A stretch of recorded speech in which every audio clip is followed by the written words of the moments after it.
Finalmente, de acuerdo a lo que me confirmaron, la última presentación es a través de Skype. Se trata de la presentación que hace el doctor Patricio Montesino de la Universidad Politécnica de Valencia. El tema es la formación continua y la transferencia de conocimientos.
Hola, buenas tardes, Alba, o buenos días.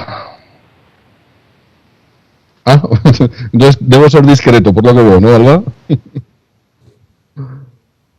Sí, ¿cómo hacemos para el tema de pantalla? ¿Usamos Adobe Connect al final? Ok, compartiendo pantalla de Skype, ¿no?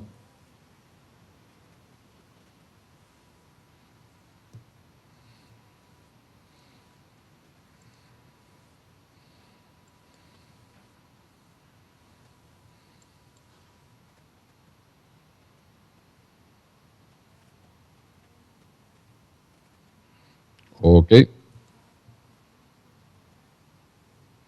Hablamos de Skype, ¿no? Entiendo.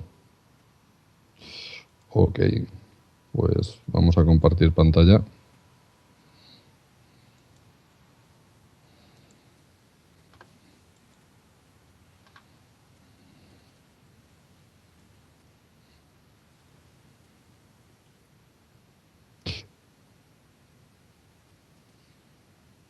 Perfecto.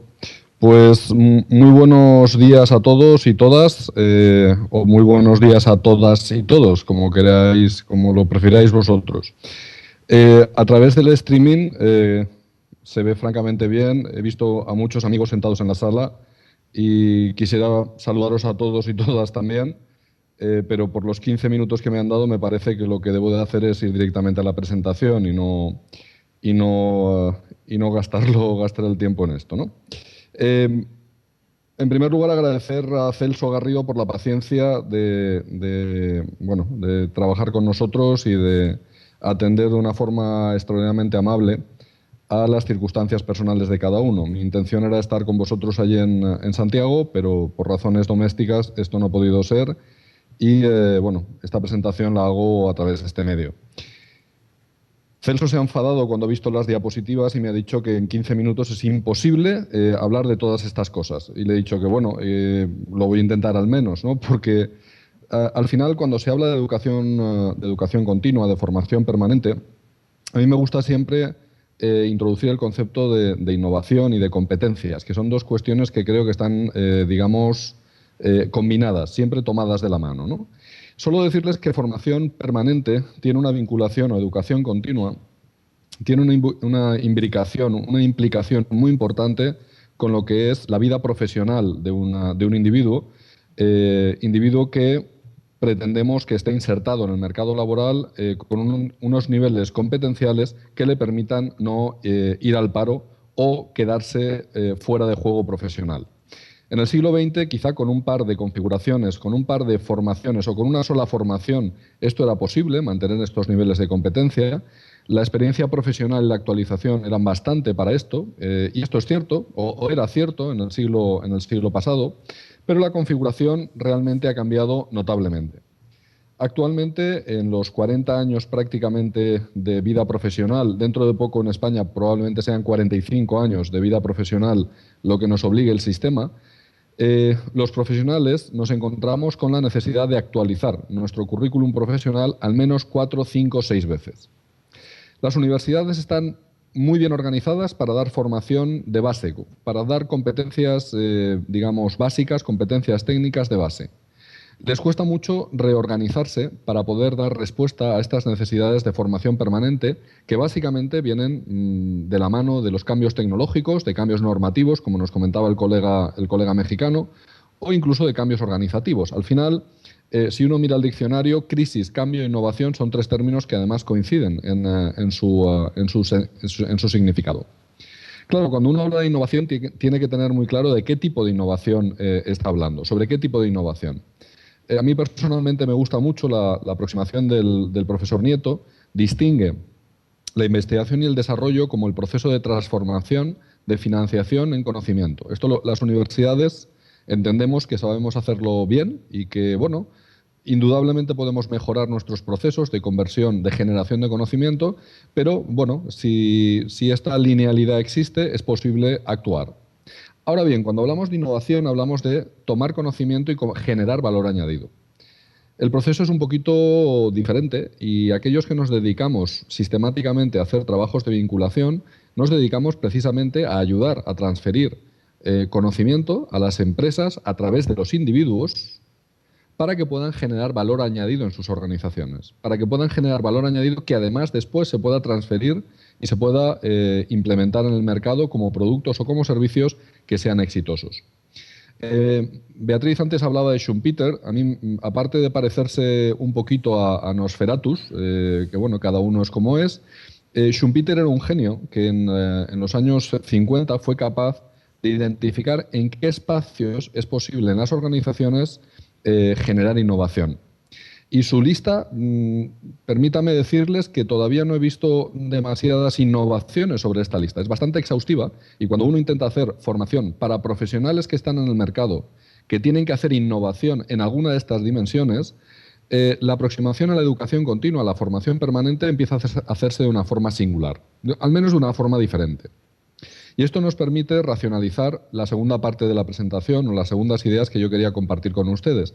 Es decir, cuáles son las competencias que se necesitan para actuar sobre los procesos de las organizaciones. Seguro que ustedes alguna vez han participado en algún proceso de implantación de una ISO o de un modelo de excelencia.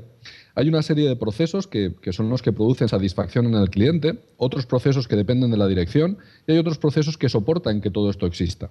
Cuando nosotros hacemos formación permanente, es muy curioso, olvidamos que las organizaciones además tienen una evolución que van desde el emprendedor hasta la herramienta, digamos, hasta la organización de excelencia, la organización que utiliza herramientas para hacer la mejora de excelencia. Pero hay al menos 3 estadios intermedios. Es decir, normalmente las organizaciones basadas en un emprendedor tienden a convertirse en una adocracia Hay organizaciones que son enormes y son adocracias y no siguen transformándose. Hay otras que dan el paso siguiente, que es iniciarse a este mundo de los procesos y de sistematizar las mejoras. Hay otras, digamos, otra etapa, que es la del proceso estabilizado. Y por último, la de herramienta de excelencia. Cuando uno piensa que las organizaciones pueden estar en cualquiera de estas 5 etapas, piensa que los individuos que están trabajando en las organizaciones, en función del tipo de organización en la que estén, necesitarán un tipo de formación permanente u otra. Y un tipo de formación permanente sobre sus procesos, sobre su organización en general y sobre la forma de hacer las cosas en detalle, la forma de planificar, la forma de ejecutar, la forma de evaluar o la forma de revisar lo hecho. Bien, para esto, para nosotros se ha convertido en una obsesión prácticamente. Los modelos de excelencia, piensen ustedes que no son una moda, son una tendencia, han llegado para quedarse y muchas veces se nos olvida en las universidades que formamos a profesionales que van a ir a trabajar en organizaciones que van a estar en una dinámica similar a esta. Y no solo en nuestra región, sino en todo el mundo, tal y como les estaba comentando. Bien, las organizaciones están en una etapa o en otra, pueden estar utilizando un tipo de, digamos, metodologías u otras, pero cierto es que en función del estadio de madurez en el que se encuentren, de estadio evolutivo, uno tendrá que plantear un tipo de formación competencial o otro tipo de formación competencial. Para definir procesos hay que saber definir procesos. Esto es una obviedad, pero nos hemos encontrado con organizaciones muy grandes que tienen mapas de procesos desarrollados, pero nadie les ha formado en desarrollar procesos. Esto es exótico, pero es cierto, y de alguna forma condiciona la manera de hacer el enfoque y la manera de hacer la reflexión. Claro, cuando una organización tiene procesos definidos y tiene que mejorarlos, pues se puede encontrar con cualquiera de estas 3 situaciones. Puede tener procesos que tenga que mantener, puede tener procesos que hayan degenerado y que deba de mejorarlos, o puede encontrar procesos donde realmente deba de generar alguna innovación, por el motivo que sea, porque hay un nuevo servicio, un nuevo producto, un nuevo proceso dentro de la organización. Bueno, pues nuestra conclusión que queremos compartir con ustedes es que todos estos tipos de trabajos necesitan de herramientas específicas para hacer el mantenimiento, de herramientas específicas para generar innovación, de herramientas específicas para mejorar un proceso que ha decaído, y todo esto además hay que acompañarlo de la sensibilización correspondiente. Si nos falla alguna de las 4 patas que ustedes ven aquí, es muy complicado hacer mejora sistemática, es muy complicado transitar del inicio del proceso a la estabilización de proceso, muy complicado transitar de la estabilización de proceso a la excelencia. Pero bueno, compartir con ustedes que por un lado están las herramientas, pero por otro, sin duda están las competencias que a uno le permite manejar estas herramientas. Porque no solo hay que planificar, ejecutar, evaluar y revisar, sino que además hay que hacerlo de una forma muy determinada, de una forma sólida, integrada, de una forma implantada y sistemática. Hay que medir lo que se hace, aprender y revisar sobre ello. Y además con unas recomendaciones muy concretas. Y esto es lo que también, como les decía antes, se nos suele olvidar en las organizaciones, en las universidades, cuando hacemos formación para nuestros alumnos y planteamos educación continua. Claro, la última parte de la presentación habla de competencias e innovación. Déjenme decirles que este mapa lo pintamos entre mi amigo Luis, mi amigo Celso y yo mismo. No fue en una noche de insomnio, sino que fue consecuencia de un trabajo intenso conducido por el doctor Garrido. Este mapa de proceso identifica, tipifica los procesos que se necesitan para poder hacer innovación. Y esto a nosotros nos permitió además no solo conocernos y disfrutar mucho trabajando juntos, sino al mismo tiempo descubrir en qué ámbitos podemos aplicar competencias para poder hacer innovación. Es muy distinto desarrollar formación en innovación si uno no tiene claro este mapa de procesos. Y cuando las universidades intentamos ayudar a las empresas pequeñas y medianas o grandes a hacer innovación, tenemos que pensar que tenemos que ayudarles sobre su mapa de procesos, los procesos que a ellos les permite hacer innovación. Procesos de descubrimiento, implantación o de comercialización. Procesos de apoyo. Han tenido ustedes sesiones esta mañana sobre vigilancia tecnológica. Mi amigo Miguel Borrás les ha hablado de una aplicación concreta que les permite hacer Business Intelligence, de las formas de hacer Business Intelligence desde las OTTs y de alguna forma, fíjense, que les faltaría a lo mejor hacer el recorrido a lo largo de todo este mapa de procesos para identificar qué competencias son necesarias para poder desarrollar esta vinculación. Y esto, además, desde la perspectiva universitaria. Bien, Estos procesos que les pintamos aquí, ya les digo que, como decía Groucho Marx, estos son mis procesos. Si no les gustan, tengo otros procesos que les podemos enseñar. Pero a nosotros personalmente esto de los procesos nos ha ayudado a identificar áreas competenciales donde además hay que desarrollar formación en una serie de conceptos muy determinados. Y bueno, no entro en detalle sobre esto. Lo que sí queremos compartir con ustedes es que efectivamente dos ideas, dos conceptos, dos competencias. Una cosa son las herramientas que existen para hacer descubrimiento y otra cuestión distinta son las competencias que es necesario tener para usar estas herramientas. A uno se le puede dar un martillo, pero si intenta atornillar un tornillo con un martillo tendrá dificultades. Pues bueno, esta obviedad se nos suele también olvidar habitualmente cuando nos planteamos hacer formación en procesos de innovación en las pequeñas y medianas empresas. Les doy pistas simplemente para hacer reflexión. Tampoco les quiero dar respuestas taxativas a todas las dudas que tenemos, pero efectivamente al menos principios con los que nos hemos manejado sí que quería compartir en esta reflexión. Y claro, por último, innovando nuestra eficiencia. ¿Cuáles son las competencias necesarias para hacer innovación? Ustedes me dirán, esto es una buena pregunta. Efectivamente, lo es. Lo es, y es una pregunta que aún tiene la respuesta abierta. Hay competencias de carácter individual para poder ser eficiente desde el punto de vista individual. Hay competencias de carácter grupal que les permitan a ustedes ser eficientes también cuando trabajan en grupo, no solo individualmente. Si yo les preguntara, les dijera que levantaran la mano todos aquellos de ustedes que están más de 2 horas diarias en reuniones, pues probablemente yo les diría que el 80% de la sala levantaría el brazo. Si les dijera que levantaran la mano cuántos de ustedes han recibido formación competencial para gestionar reuniones, probablemente un 20% de la sala levantaría el brazo. Este tipo de incoherencias, de inconsistencias, las encontramos no solo en el entorno universitario, evidentemente también en el entorno empresarial. Y es, digamos, la diferencia entre hacer las cosas de manera anecdótica e intentar hacerlas de forma sistemática. Y también, por supuesto, existen competencias que son de carácter relacional que a uno le permiten desarrollar tareas externas en la organización. Esto es un vistazo rápido al mapa de competencias. Tampoco quiero entrar mucho en detalle, tampoco tenemos demasiado tiempo y me quedan en este momento, si no he calculado mal, 3 minutos para ir a sacar con sus conclusiones.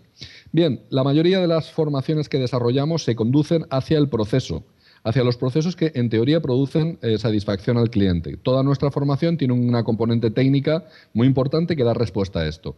El resto del mapa de procesos en general se nos queda por abordar. Los elementos que son fundamentales en la organización, como algunos de ustedes han señalado, el liderazgo, la gestión del talento, la gestión de la estrategia, la gestión de los recursos y de las alianzas. Ustedes están todos en un congreso donde en cierta medida todos cooperamos o todos podemos competir. La gestión de alianzas también es algo fundamental. Yo les diría, para ir terminando, que existen ámbitos de competencia técnica. Las competencias técnicas en general en las universidades lo resolvemos bastante bien, pero en general nos falla la parte de formación de competencias sobre proceso. Nos fallan competencias de carácter individual para poder ser eficientes, competencias de carácter grupal para ser eficientes en grupo y competencias de carácter relacional. Por mi experiencia profesional en todos estos años he tenido la suerte de trabajar en muchas ocasiones con coreanos y con japoneses. La diferencia no son técnicamente mejores que nosotros, desengáñense. Lo que saben es trabajar mejor individualmente, concentrarse en lo que están haciendo y al mismo tiempo son capaces de trabajar muy bien en grupo, cosa que a nosotros nos falla. Y son competencias que tienen su recorrido y competencias que efectivamente podemos no solo formarnos nosotros como gestores de la vinculación, sino ayudar a otros en las empresas para poder hacer esta formación. Déjenme cerrar con esta reflexión. La gestión no es un arte, es una técnica de carácter competencial. Es decir, la formación en competencias individuales, grupales y relacionales es algo que es educable. Y para mí, desde luego, es una conclusión de las pocas irrenunciables que tengo en mi pequeño catálogo. La técnica necesita de dos cosas, de herramientas y de competencias. No solo de herramientas y no solo de formación en competencias. Es decir, hay que hacer una combinación inteligente de las dos cosas, porque si uno no gestiona su cambio, el cambio lo gestionará él. Las competencias son necesarias para el proceso, pero las herramientas para la innovación es fundamental conceptualizar cuáles son las herramientas necesarias. Déjenme decirles que, de nuevo, repetir la misma idea, si buscas resultados distintos, no hagas siempre lo mismo. Muchísimas gracias por su atención, por su tiempo y por su paciencia con esta presentación. Muy buenas tardes, muy buenos días.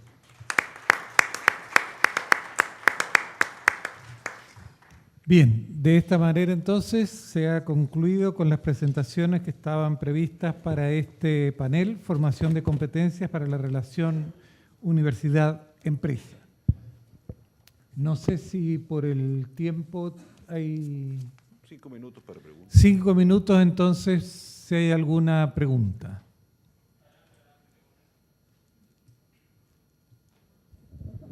Bueno, muchas gracias. Estoy disfrutando muchísimo de este encuentro. Mi nombre es Carlos Paulino. Yo estoy integrando una nueva universidad que se creó este año. En Uruguay estamos en los primeros desarrollos. La pregunta o la reflexión, que es un poco general, digamos, surgió a partir de la conferencia de la doctora Alicia de CEPAL.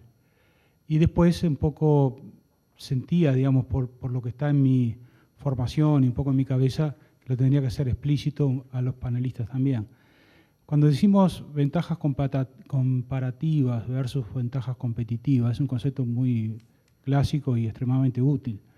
Sin embargo, la región, me refiero sobre todo a los países de acá del sur, crecientemente somos exportadores de commodities. Igual, commodity, igual casi que mala palabra, y sobre todo en un ambiente de este tipo. Yo los alentaría a revisar y a pensar si es correcto eso. Porque los países que hoy son desarrollados, varios de ellos, arrancaron con un perfil de commodities, claramente, ¿verdad? Los nórdicos, ni que hablar, y varios más. Por lo tanto, cuando uno mire esto dinámicamente y lo miramos como una trayectoria a la Schumpeter o como un enfoque evolucionista, lo que le queramos poner, debemos posicionar muy bien qué significa partir en un contexto como el que tenemos actualmente en términos de países intensivos en recursos naturales. Porque hace toda una agenda de desarrollo y hace toda una agenda de capacitaciones. Entonces, nosotros estamos... eso como reflexión general, digamos, pero cuando uno lo analiza empíricamente, y siempre hay que cuantificar, y cuantificar mucho, y volver a hacerse las preguntas, y en fin. Cuando uno cuantifica, es muy claro lo que decía el primero, digamos, la creciente especialización en commodities. Pero además, las clasificaciones que, por ejemplo, de los contenidos tecnológicos de los sectores, desde la clasificación de Pavitt, que decía, bueno, los sectores supply dominated, o sea, dominados por la oferta tecnológica, donde el sector agropecuario y agroindustrial era considerado como frío tecnológicamente, ¿verdad? Dependiente de las tecnologías que venían de otros sectores intensivos en conocimiento. Eso después lo toma la OECD y eso es lo que tenemos hoy. Entonces, cuando uno se pone como país o como región en la situación mundial, te ven como un sector, un país globalmente que no innova, porque es intensivo en recursos naturales. Yo los exhorto a que pensemos esa cuestión, porque de alguna forma estamos regalando, de alguna forma, una inserción internacional que para nosotros es clave. Y cuando uno lo trabaja empíricamente, nosotros estamos haciendo un trabajo de calificar lo mejor que podamos para rebatir ese enfoque de clasificación inicial, digamos, que en términos de grandes números estaba bien, en el sentido de decir, bueno, ese sector agropecuario no es intensivo en conocimiento, pero cuando uno entra a ver dónde están las capacidades de los recursos humanos, ¿no? Concretamente en mi país, dónde está el gasto en innovación, cuáles son las redes que se han constituido para qué, cuáles son los niveles de productividad que se han logrado, tanto la productividad total de factores como en los clústeres, digamos, agropecuarios y agroindustriales. Uno entra a dudar, digamos, de si es correcto esa clasificación, y yo creo que hay hay una agenda ahí de trabajo que me parece que es importante, que hace al contexto externo en el cual nuestra universidad y nuestro trabajo va a anclar, ¿verdad? Los desarrollos regionales, como decía Beatriz, son claves, y ahí encontramos lo mismo. Encontramos regiones que están constituidas con una fortaleza institucional en torno a este tipo de negocios, donde hay saberes tácitos, algunos codificados, pero la mayoría son tácitos, y hay un potencial de desarrollo enorme, que de alguna forma engancha muy bien con lo que son los patrones modernos de competitividad agropecuarios y agroindustriales. Léase el bienestar animal, el cuidado del medio ambiente, la inocuidad de productos y de procesos, En fin, hay toda una agenda moderna, digamos, pero que requiere un vínculo entre la investigación tradicional agronómica con toda la investigación de las TICs, de la biotecnología, etcétera. Entonces, es un desarrollo, simplemente no caer en estereotipos, digamos, que de alguna forma nos tiren para atrás nuestro trabajo. Era esa un poco una reflexión y bueno, lo quería tirar porque estaba como acogotado con eso. Gracias. Gracias. No sé si hay alguna pregunta más o alguna intervención. Muy bien, si es así entonces, supongo que ahora habrá el tiempo para el almuerzo. Así es. Adelante, doctor. Muchísimas gracias. Queremos Entonces, agradecer a los panelistas y felicitarlos por su respeto a los tiempos y su aporte a lo que han hecho en este panel. Muchas gracias.